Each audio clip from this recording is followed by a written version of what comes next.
good afternoon, and thanks for tuning in to CG Lab's first live webinar. The aim of these webinars are going to be bringing you informative innovation and technology, stuff that generally we're working with in our industry. And the idea is to shed some light on small, bite-sized 30-minute sessions each week, Wednesday at 12:30. We're not going to be talking massively about CG Lab. If you guys want to find out more, please visit our website at www.cg-labs.co. We're going to jump straight into it today. Again, the title, How Thermography and Drones Work Together. First, I'd like to do some introductions. So, Mike Hibbard, over to you. Hi, my name is Mike Hibbard. I've been with CG Labs now since 2017, and at present I'm the Services and Middle East Manager, responsible for most of the drone operations that CG Labs conduct in the UK, Norway, Middle East, and further afield. I've got quite a bit of experience in the thermography side, having done quite a bit of work over the last couple of years, mostly up in Scotland, housing stock surveys and such like. So from a drone perspective, there are quite a few things to consider when undertaking IR drone operations, which hopefully we'll get a chance to discuss as the webinar progresses. Excellent. Thanks, Mike. And to our very special guest, Stewart Little, please, over to you. Hey, Steady. I'm honoured to be your first guinea pig, Dave. Thank you very much for the inclusion. I'm CEO of IRT Surveys. I started the business just over 18 years ago, back in January 2002. Background-wise, I'm an ex-architectural technician and subsequently a flat roof salesman and roof garden salesman. So kind of seen the industry from a couple of different perspectives, from the design side and from the physical contracting.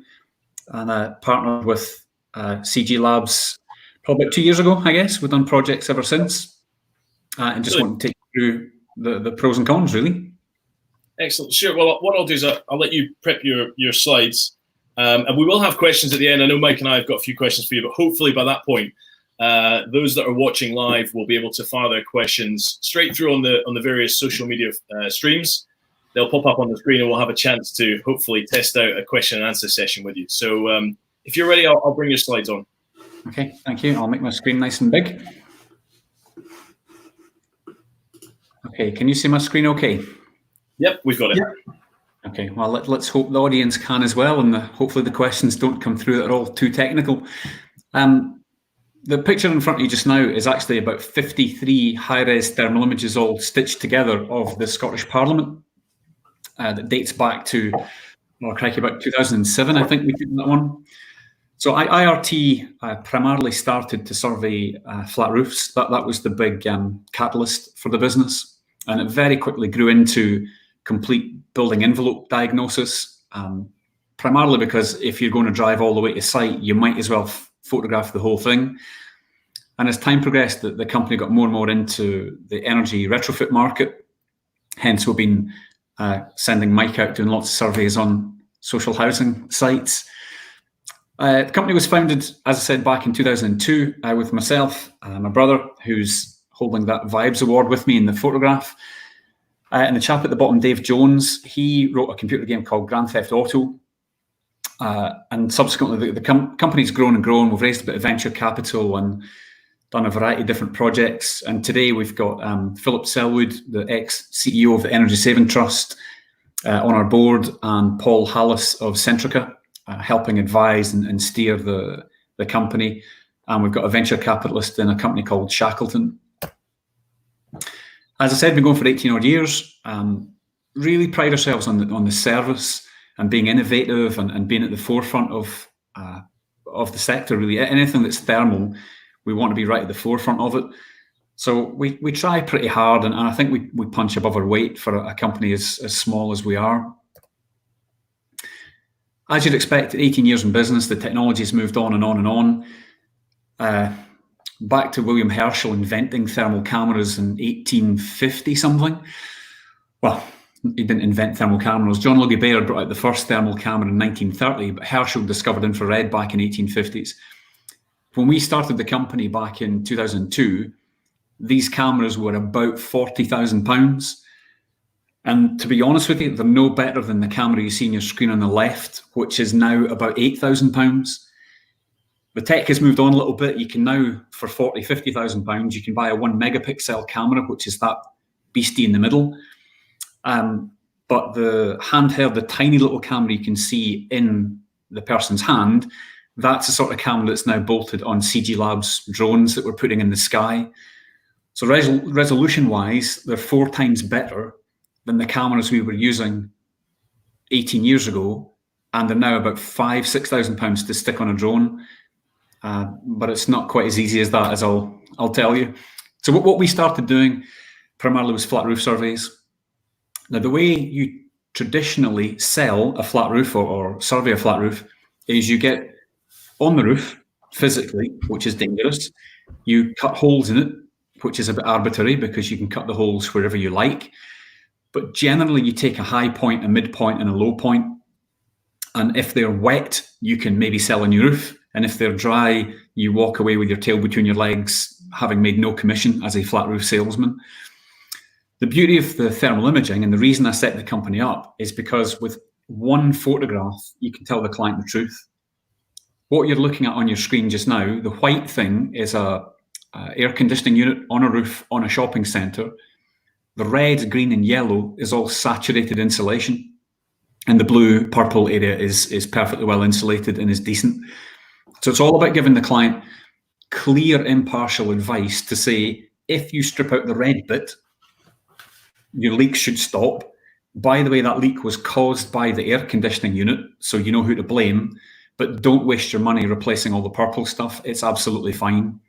So that honesty is integral to what we do. If you move on to about 2011, 12, we're still in the sort of pre-drone era. The vehicle you're looking at on screen just now has a 20-metre pneumatic mast on the back of it. Now that was a £25,000 investment for us. The whole thing folds into like a rooftop box. But by the time you've kitted out that vehicle, you end up with this static, out-of-date piece of kit that gets quite nerve-wracking watching a £40,000 camera wobble along at the top of a 20-metre pole. I'm sure, Mike, you guys are quite familiar with it, watching it fly in a drone. It's worse, believe me. But back then, in 2012, that was innovative enough to get the then Housing Minister, Alex Neil, and Nicola Sturgeon out to a site, staring through our camera and watching it go up and down and trailing us down the street. It was really quite innovative back then. Moving on to today, what we're doing with CG Labs is flying over buildings and doing a visual and a thermal. You should be watching a little movie at the moment. Did you see a little slider go across your screen? Yeah, Yes. we did, yeah. You did, okay. That's a load off my mind, Dave. So basically, instead of getting up on a roof with 2 personnel and being paranoid about edge protection and man-safe systems and slipping and how do you get up on the roof? Do we need scaffolding? Do we walk out of a lift shaft? And doing it at midnight when you have to do thermal imaging, it's got to be done in the dark and the cold when it's dry and low wind. We're able to pop a drone up in the sky, take a few thermal images, stitch them all together, and give the client a really, really simple deliverable that says, visually, this looks fine, but thermally, have a look at it, because anything that's red and yellow in that picture is wet insulation. So it's basically about enabling a rapid decision-making process. And we've shown this movie to a few people, and they often get confused with the fact that the visual photograph is taken during the day and the thermal images are taken at night. So to do it properly, you have to give the roof time to absorb energy from the sunlight and from the building, from the heating, from the people, from the activity within it, then let it store that energy, and then radiate it once it's called thermal inversion. Once the sun's out of the sky, depending on the building fabric and the thermal mass of the structure, you have to let that normalize and then start to radiate energy. And it's that radiation you're taking photographs of. The reason I mention it, the shadows cast by the parapet, the shadow cast by the lift shaft, by the plant, by the change in height, they all cause thermal anomalies. that you have to be aware of if you're going to give clients advice and say, start stripping off perfectly good flat roof material, because it's quite expensive. Moving on a little bit, we can fly the drones up multi-story buildings. I think we've done about 70 or 80 high-rise buildings these days. But we're now, as of 2006, the reason we first raised venture capital was to go away and see if we could turn the pixels into pounds. So again, working in partnership with CG, we're the only guys, I believe, in the world who can fly up the side of a building, photograph it, put all those images together, and then tell you how much money, carbon and kilowatts are being radiated from the fabric. And then we can help you embark on an optimized retrofit journey. But I won't blather on too much. Dave, if you want to get rid of me, I'll start answering questions. Brilliant. Thanks, Stuart. And I think it's an interesting technology, all the way back from my military days, where we used to use thermal cameras extensively.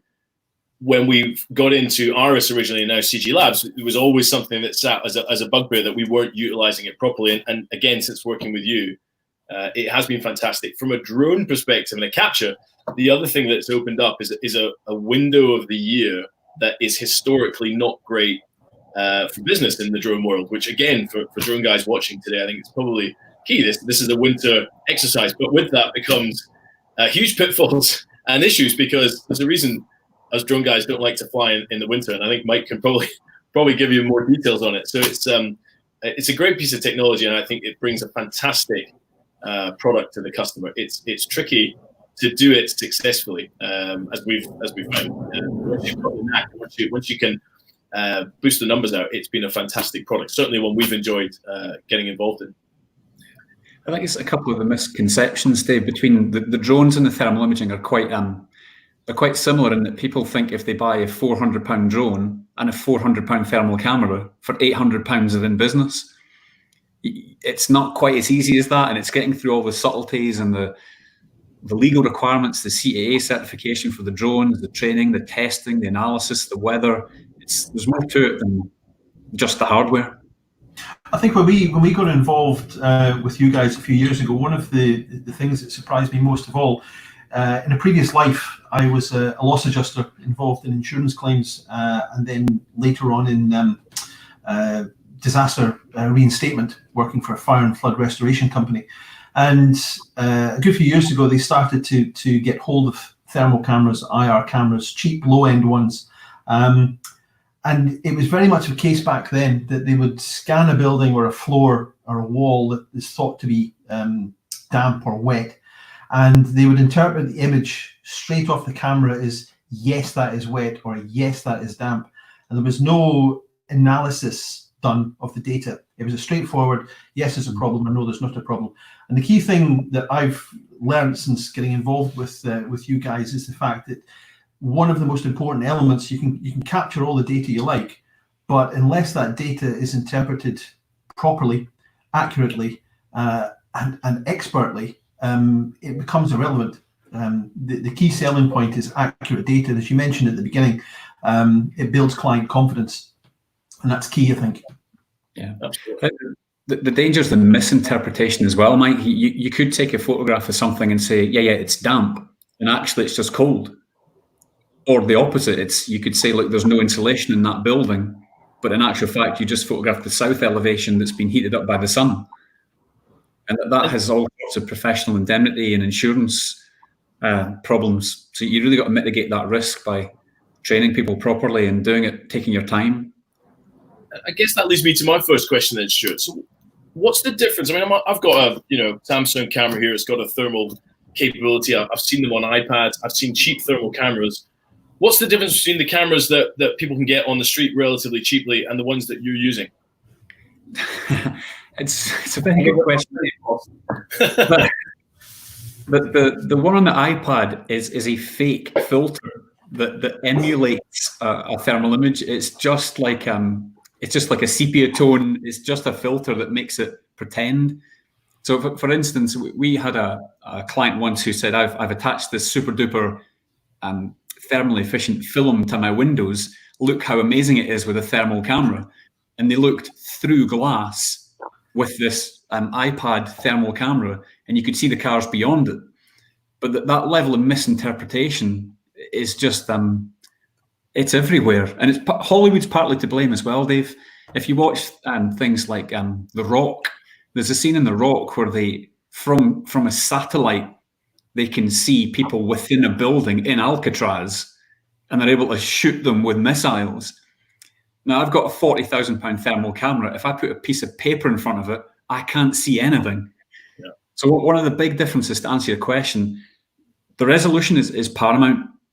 If you can buy a low-end camera that plugs on to your mobile phone for a couple of £100, and it's really, really good if you want to find out how hot your coffee is on your desk 3 feet away from you, or what level of coffee is in your cup.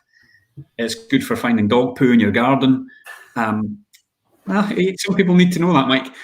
But it's a really good tool if you're looking at something that's really different from its ambient surroundings. So if you open a fuse board, if you're in a distribution board, you can open it up, pop out your camera that's handheld, have a look at it and go, wow, that fuse is really, really hot. It's a poor connection, it's an overloaded circuit, because it's likely to be at 70 degrees instead of ambient, which might be about 20. So you're basically looking for not a needle in a haystack, you're looking for the haystack with that sort of camera. Whereas when you stand 20 meters back from a building facade on a drone, 40 feet in the sky or 100 feet in the sky, and you're trying to analyze, is the insulation damp, wet, missing? Is the render delaminating? Is there some kind of structural problem? You need something way beyond that. And the difference between a well-insulated house, for instance, and a saturated insulation might only be 1 degree. So you need that subtlety in the analysis. And to answer your point as well, Mike, that when you move the level and span on software, I can make green bad, I can make green good, I can invert the palette, I can make black hot or white hot. It's very, very easy to misinterpret it. So what materials work best then? I guess that's the next question. Can you use this technology on all surfaces? Again, you're hitting all the good spots here, Dave. The worst building I can imagine trying to survey would be something like the Gherkin in London. Glass, infrared cannot pass through glass. Either can ultraviolet. It's why you can't get a suntan sitting in your car. So you can't. We have to dispel this myth all the time, because people believe the Hollywood version, where thermal imaging can see through concrete and see through anything. So when we're flying a drone outside a bedroom window, 18 stories up at midnight, the tenant needs to know that we can't see through glass, because that's quite an invasion of privacy otherwise. Definitely. So glass is too reflective. The minute you point a thermal camera at glass, all you see is your energy reflecting. So your energy comes from you. Those photons bounce off the glass and come right back into the lens of the camera, and you end up photographing the building behind you. Buildings like the Gherkin, again, because it's circular, it's reflecting from multiple angles, so that's even worse. But anything like that's shiny things are a problem because of the reflection. So shiny polished stainless steel and shiny roof surfaces, anything that's super reflective, even highly polished tiles, glazed tiles can be a problem. But anything that's matte, so concrete, aluminiums, plastisol coating, any of those things, felt, asphalt, all those subjects are perfect. So the typical sort of box profile roofs that you get on modern sort of commercial buildings, they can be problematic as well.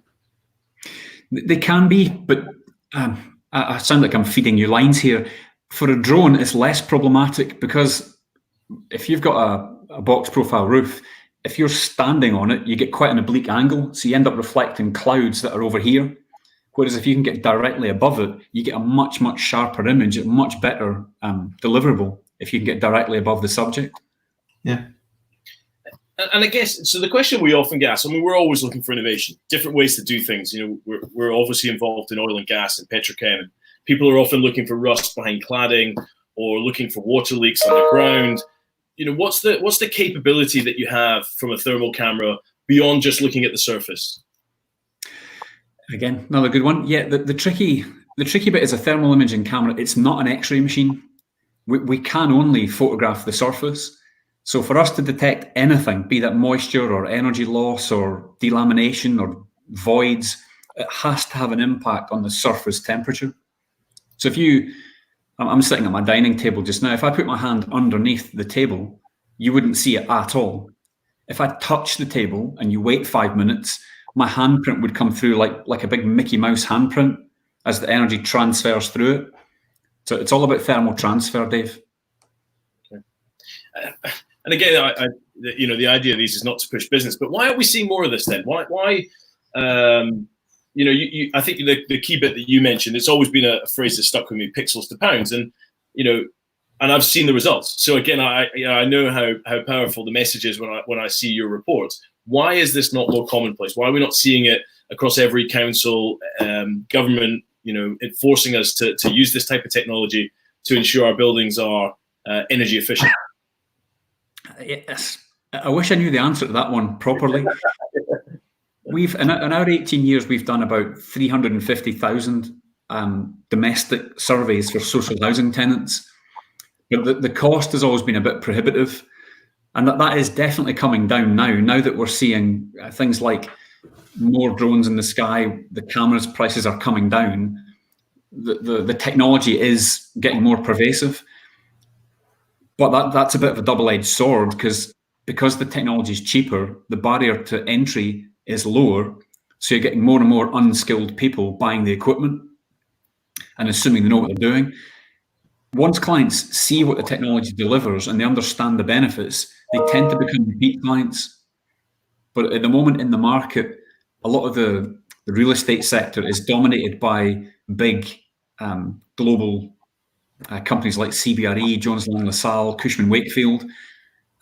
Once these companies get their heads around it and embrace it, I think you'll see it percolate down. But that's a question I've been trying to answer for 18 years, Dave.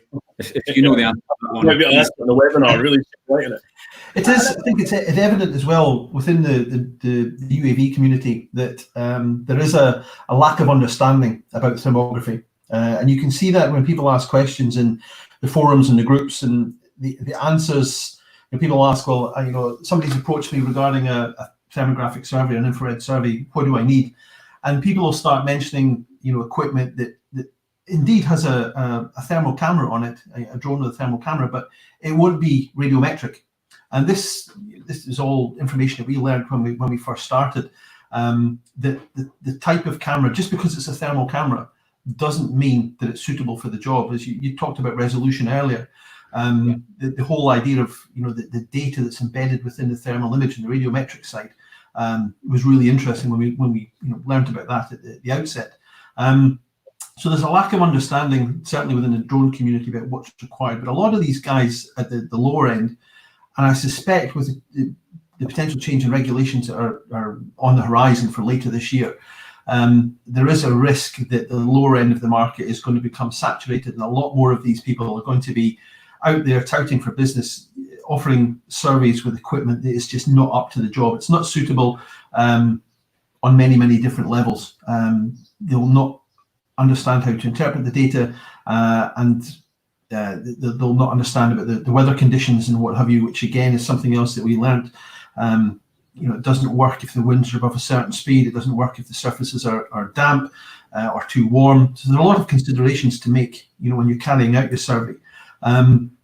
So whether it becomes more popular, more widespread due to the sheer numbers going forward, or whether it still occupies a niche position, perhaps, I don't think we're really too sure. Yeah, but the synergy between the drone and the thermal imaging, you guys can't fly drones if it's too windy, and we can't take thermal images when it's too windy anyway. So it is beautifully aligned from that perspective. From the weather point of view, you don't like flying in the rain. We can't take thermal images in the rain. It is a good logical step to join the two together.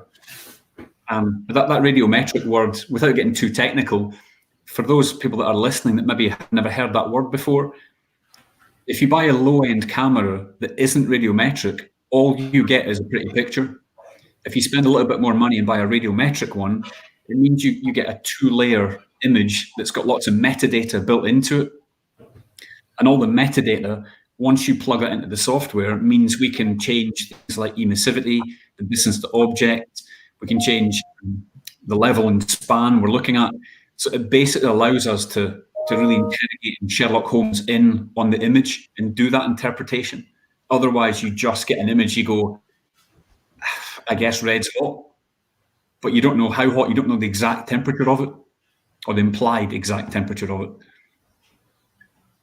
Stewart, thank you very much. How can people, for those who've watched the webinar, how can people get in touch with you?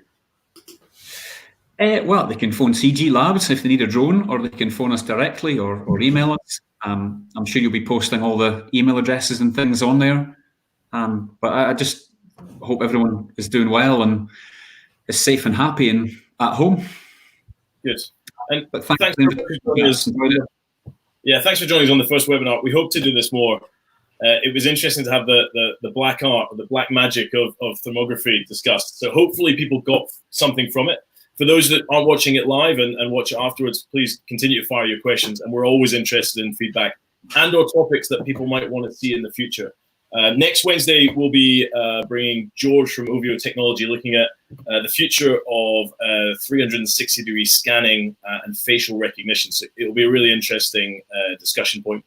Again, gents, thanks very much for taking part. And I'll speak to you guys next week. Thanks for the invitation, chaps. Take care. Okay, thanks. Good to speak to you guys.